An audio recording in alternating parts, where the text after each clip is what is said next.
چونکہ ساتھ ساتھ ہمارے پاس اپڈیٹس بھی آ رہی ہیں، ذرا آپ کے ساتھ بھی شیئر کر لیتے ہیں، ہمارے ویورز کے ساتھ بھی۔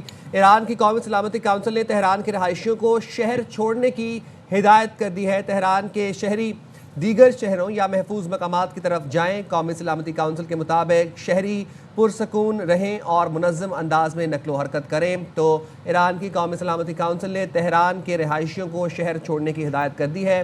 تہران کے شہری دیگر شہروں یا محفوظ مقامات کی طرف جائیں۔ قومی سلامتی کونسل کے اعلامیے کے مطابق شہری پرسکون رہیں اور منظم انداز میں نقل و حرکت کریں۔ خالد صاحب، آپ سے جاننا چاہوں گا، ڈز دس مین کہ ابھی تو شروعات ہے اور اب کسی منطقی انجام تک پہنچا کے ہی ایران اس معاملے کو پھر سکون سے بیٹھے گا؟ تہران ہم دیکھ رہے ہیں کہ جب اسرائیل نے فرسٹلی اٹیک کیا تو تبھی تہران پہ سب سے پہلے کیا۔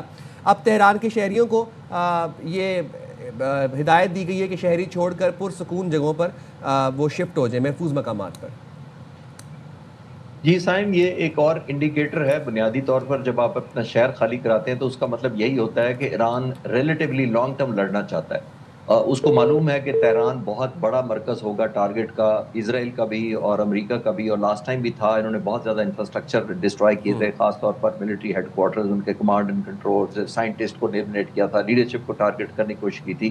مجھے ایسا لگتا ہے کہ یہ اپنے لوگوں کو ایک تو سیکیور کر رہے ہیں، اور دوسرا جیسے ایک ایلیمنٹ آف تہران بہت بڑا شہر ہے، اور ایک ایلیمنٹ آف پینک سے بچانے کے لیے، کیونکہ اتنے بڑے شہر پر ایک بام بھی گرے تو پورے شہر میں ایک ایلیمنٹ آف انزائٹی یا پینک مچ جاتا ہے۔ تو آئی تھنک جس کو کہتے ہیں کہ بہتر اپنے آپ اسٹریٹجی کے طور پر اب ایران کم بیک کرنے کی کوشش کر رہا ہے، جس کے اندر اپنے لوگوں کو چاہتا ہے، کیونکہ ظاہر ہے ایران جیسا شہر اگر ظاہر ہے ہٹ ہوگا اور اگر کیجویلٹیز ہوں گی اور سویلینز مارے جائیں گے تو حکومت پر ایک پریشر بلڈ ہو جاتا ہے کہ وہ سیز فائر کرے یا کمپرومائز کرے، اور لوگ یہ وجہ جاننا شروع ہو جاتے ہیں کہ دیکھیں ہم کیوں پرولونگ کر رہے ہیں اننیسیسری، خاص طور پہ ان کا خاندانوں کا جن کا نقصان ہوا ہوتا ہے۔ تو میرا خیال ہے وہ اپنا نقصان کم کرنے کے لیے اور اپوننٹ دشمن کا نقصان زیادہ کرنے کے لیے اپنی بہتر پلینگ فیلڈ اپنے لیے چوز کر رہے ہیں۔ اس کو سمپل لفظوں میں یہ کہنا چاہوں گا، لیکن سب چیزیں جاننے کے باوجود اصل ہم جو حقیقت نہیں پہنچ پا رہے، وہ مجھے لگتا ہے اب تک کہ اب وہ ایرانین لیڈرشپ کو ہی امریکہ ٹارگٹ کر رہا ہے۔ کیونکہ پہلے ہم سوچتے تھے کہ آیا وہ لیڈرشپ کو ٹارگٹ کرے گا،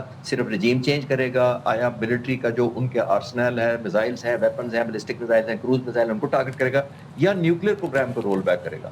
لیکن مجھے ایسا لگتا ہے کہ کچھ عرصہ پہلے جو انہوں نے پہلے مظاہرے کروائے، ان کو ٹریگر کیا، پھر وہ کامیاب نہیں ہوئے، اور آج تو پریزیڈنٹ ٹرمپ نے بالکل لاؤڈ اینڈ کلیئر کہہ دیا